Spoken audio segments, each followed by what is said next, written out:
ರಾಜ್ಯ ಸರ್ಕಾರದ ಮೇಲೆ ಏನು ಅನ್ಯಾಯ ಮಾಡ್ತಾ ಇದ್ದಾರೆ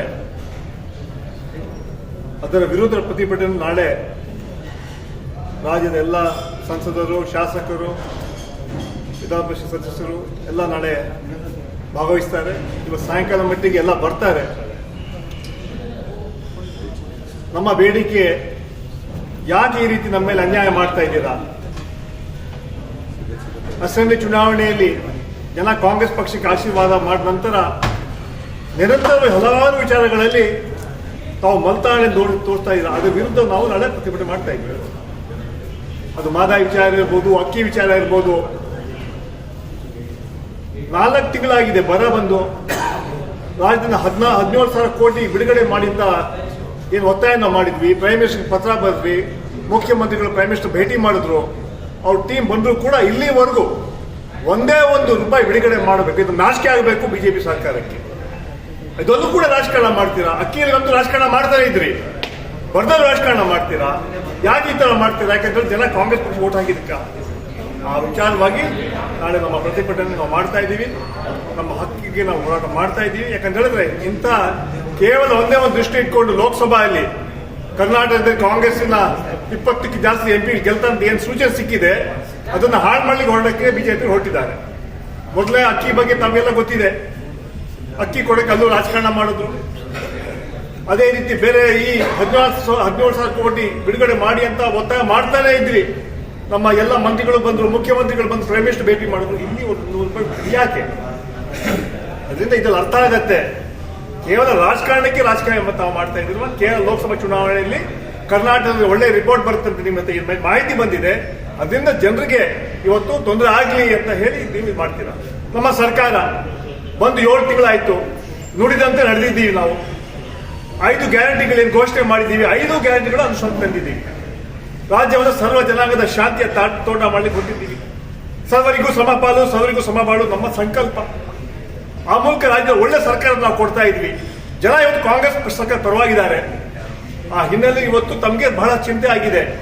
ಕರ್ನಾಟಕದ ಏನೇ ಮಾಡಿಬಿಟ್ಟು ಜನ ಕಾಂಗ್ರೆಸ್ ವಿರುದ್ಧ ಮಾತಾಡಲಿ ಅಂತ ಹೇಳಿ ಇಂಥ ಕೆಲಸಗಳನ್ನು ಮಾಡ್ತಾ ಇದ್ದೀರಾ. ನಿಮಗೆ ನಾಚಿಕೆ ಆಗಬೇಕು. ಈಗಾಗಲೂ ನಾನು ಕೇಳ್ತೀನಿ, 25 ಜನ ಬಿಜೆಪಿ MPಗಳಿದ್ದೀರಾ, ಏನ್ ಮಾಡ್ತಾ ಇದ್ದೀರಾ? ನೀವು ಕತ್ತ ಕಾಯ್ತಾ ಇದ್ದೀರಾ? ಯಾಕೆ ಅನುದಾನ ಕೊಡ್ತಾ ಇಲ್ಲ? ಪ್ರೈಮ್ ಮಿನಿಸ್ಟರ್ ಹೇಳುತ್ತಾ ಧೈರ್ಯ ನಿಮ್ಗೆ ಇದೆಯಾ? ಇವತ್ತವರೆಗೂ 5 ಕೇಂದ್ರ ಮಂತ್ರಿಗಳಿದ್ದಾರೆ. ಫೈನಾನ್ಸ್ ಮಿನಿಸ್ಟರ್ ನಿರ್ಮಲಾ ಸೀತಾರಾಮನ್ ಕೂಡ ಇದ್ರು ಕೂಡ ಇವತ್ತು ಯಾಕೆ ರಾಜ್ಯಕ್ಕೆ ಅನ್ಯಾಯ ಮಾಡ್ತಾ ಇದ್ದೀರಾ? ಯಾಕೆ ಮಲ್ತಾಡಿ ಧೋರಣೆ ತೋರಿಸ್ತಾ ಇದ್ದೀರಿ ನೀವು? ನಮ್ಮ ಏನು ಹಣ ನಾವು ಟ್ಯಾಕ್ಸ್ ಕಟ್ತಾ ಇದ್ದೀವಿ, ನಮಗೆ ಕೊಡುತ್ತಾ ಪಾಲೆಷ್ಟು? ಇದೆಲ್ಲ ವಿಚಾರವಾಗಿ ನಾವು ಪ್ರತಿಭಟನೆ ಮಾಡ್ಕೊಳ್ತಾ ಇದ್ದೀವಿ. ಈಗಾಗಲೇ ಮುಖ್ಯಮಂತ್ರಿಗಳ ಸನ್ಮಾನ್ಯ ಸಿದ್ದರಾಮಯ್ಯ ಅವರು, ಡೆಪ್ಟಿ ಚೀಫ್ DK ಶಿವಕುಮಾರ್ ಅವರು ಪತ್ರಿಕಾಗೋಷ್ಠಿ ಕೂಡ ಮಾಡಿದ್ದಾರೆ. ಈಗಾಗಲೇ DK ಶಿವಕುಮಾರ್ ಅವರು ಕೂಡ ಬಂದಿದ್ದಾರೆ. ರಾಜ್ಯದ ಎಲ್ಲ ಶಾಸಕರು ಬರ್ತಾರೆ. ನಾಳೆ ನಾವು ಪ್ರತಿಭಟನೆ ಮಾಡಿ ಪಾರ್ಲಿಮೆಂಟ್ಗೆ ಈ ದೇಶದ ಕೇಂದ್ರ ಸರ್ಕಾರಕ್ಕೆ ನಾವು ಒತ್ತಾಯ ಮಾಡಬೇಕಂತ ಮಾಡ್ತೀವಿ.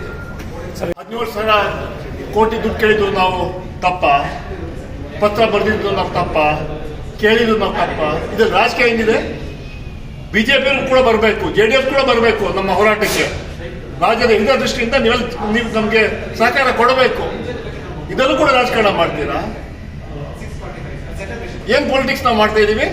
ನಮ್ಮ ಹಕ್ಕನ್ನು ಕೇಳಕ್ಕೆ ನಾವು ಬಂದಿದ್ದೀವಿ. ಯಾಕಂದ್ರೆ ನಮಗೆ ವಿಶ್ವಾಸ ಹೋಗಿದೆ ನಿಮ್ಮ ಕೇಂದ್ರ ಸರ್ಕಾರದ ಮೇಲೆ, ಪ್ರೈಮ್ ಮಿನಿಸ್ಟರ್ ನರೇಂದ್ರ ಮೋದಿ ಅವರ ಮೇಲೆ. ಯಾಕಂತ ಹೇಳಿದ್ರೆ ಕಳೆದ 10 ವರ್ಷ ಬರೀ ಸುಳ್ಳು ಹೇಳ್ಕೊಂಡೇ ಬಂದ್ರು ನರೇಂದ್ರ ಮೋದಿ ಅವರು. ನಾನು ಒಂದು ಸಭೆಯಲ್ಲಿ ಹೇಳ್ತಾ ಇದ್ದೆ, ಇವತ್ತೇನಾದ್ರು ಸುಳ್ಳಿಗೆ ಈ ಪ್ರಪಂಚದಲ್ಲಿ ಆಸ್ಕರ್ ಅವಾರ್ಡ್ ಕೊಡಬೇಕಾದ್ರೆ ಅದು ಸನ್ಮಾನ್ಯ ನರೇಂದ್ರ ಮೋದಿ ಅವರು ಸಲ್ಲತ್ತೆ ಹೇಳೋ ಮಾತು ಕೂಡ ಹೇಳಿದ್ದೀನಿ ನಾನು. 10 ವರ್ಷ ಎಲ್ಲ ಬರೀ ಮೋಸನ ಮಾಡಿದ್ದು. ಇವತ್ತು ನಾನು ಕೇಳ್ತೀನಿ, ಭಾರತೀಯ ಜನತಾ ಪಾರ್ಟಿ ಅವ್ರಿಗೆ ವೋಟ್ ಕೇಳಿದ್ರು ಇದಕ್ಕೆ ಹಕ್ಕೇ ಇಲ್ಲ. 10 ವರ್ಷ ಮುಂಚೆ ನರೇಂದ್ರ ಮೋದಿ ಹೇಳಿದ್ರು, ನಮ್ಮ ಸರ್ಕಾರ ಅಧಿಕಾರಕ್ಕೆ ಬಂದು 100 ದಿನಗಳಲ್ಲಿ ಕಪ್ಪು ಹಣ ತಂದು 15 ಲಕ್ಷ ಹಾಕ್ತೀವಿ ಅಂತ ಹೇಳಿದ್ರು. ಎಲ್ಲಿ ಸ್ವಾಮಿ 15 ಲಕ್ಷ? ನಮ್ಮ ಸರ್ಕಾರ ಅಧಿಕಾರಕ್ಕೆ ಬಂದ್ರೆ ಪ್ರತಿ ವರ್ಷ 2 ಕೋಟಿ ಉದ್ಯೋಗ ಕೊಡ್ತೀವಿ ಅಂತ 20 ಕೋಟಿ ಉದ್ಯೋಗ ಕೊಡ್ಬೇಕಾಯ್ತು, 20 ಲಕ್ಷ ಉದ್ಯೋಗ ಕೊಡಲಿಲ್ಲ. ನಮ್ಮ ಸರ್ಕಾರ ಅಧಿಕಾರಕ್ಕೆ ಬಂದ್ರೆ ರೈತರಿಗೆ ಡಬಲ್ ಇನ್ಕಮ್ ಮಾಡ್ತೀವಿ ಹೇಳಿದ್ರಿ. ಎಲ್ಲಿ ಇದೆ ಡಬಲ್ ಇನ್ಕಮ್? ಪೆಟ್ರೋಲ್ ಬೇರೆ 55, 105 ತಲುಪಿದೆ. ಗ್ಯಾಸ್ ಬೆಲೆ 400ರಿಂದ 1200 ಹೋಗಿದೆ. ಇದೇನ ಇವರ ಅಭಿವೃದ್ಧಿ?